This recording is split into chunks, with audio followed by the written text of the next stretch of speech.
ఆయన పసుపు అక్షరాలతో ఐక్య అని కనబడుతుంది కదా! అది వచ్చేసి ఐక్య మాల్ అనమాట. కువైట్‌లో ప్రసిద్ధి చెందిన మాల్లలో ఇదొకటి. చాలా మంది కువైటోళ్ళు ఈ షాపింగ్ మాల్‌లో అయితే గనుక షాపింగ్ చేస్తా ఉంటారు. ఎందుకంటే ఎక్కువగా ఈ షాపింగ్ మాల్‌లో కిచెన్‌కి సంబంధించిన వస్తువులైతే దొరుకుతా ఉంటాయి. ఇంకా ఫర్నిచర్, ఎలక్ట్రానిక్స్, మొబైల్స్ అయితే ఇక్కడైతే ఉంటాయి. ఆఫర్‌లు కూడా బాగా పెడతారు కాబట్టి చాలా మంది కువైటోళ్ళు అయితే ఇది షాపింగ్ మాల్‌లో షాపింగ్ చేస్తా ఉంటారు. ఇప్పుడు నేను తాగుతున్నా కదా! ఇది వచ్చేసి కోల్డ్ కాఫీ. కువైట్‌లో 100కు 100 మంది కోల్డ్ కాఫీ అయితే తాగుతా ఉంటారు. దీని పేరు వచ్చేసి కెరిబో. కెరిబో అంటేనే కువైటోళ్ళు కెరిబో. ఇది లేకపోతే అసలు కువైటోళ్ళు అయితే ఉండలేరు.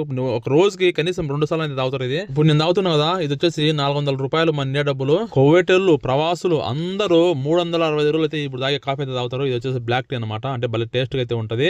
అంటే కువైటీలలో ఖచ్చితంగా ప్రతిరోజు సాయంత్రం, ఉదయం అయితే బ్లాక్ టీ అయితే చేస్తా ఉంటారు. ఇంట్లో ఇద్దరం డ్రైవర్లు అయితే ఉన్నాము. మాకు కూడా ప్రతిరోజు ఈ బ్లాక్ టీ తెస్తా ఉంటారు. నాతో పాటు కూర్చున్నాడు కదా! ఇతను వచ్చేసి నాతో పాటు పనిచేసే డ్రైవరు. ప్రతిరోజు కువైటోళ్ళకు చాయ్, గహ్వా అయితే ఉండాల్సిందే. నేను ఇండియాకి వచ్చినప్పుడు శనగలు కావాల్సింటే మాకు తెలిసిన వాళ్ళు తోడుండే వాళ్ళని అడిగితే కోసుకోమని చెప్తే సంచి నిండా కోసుకొని అందరికీ పంచిపెట్టినా. Please like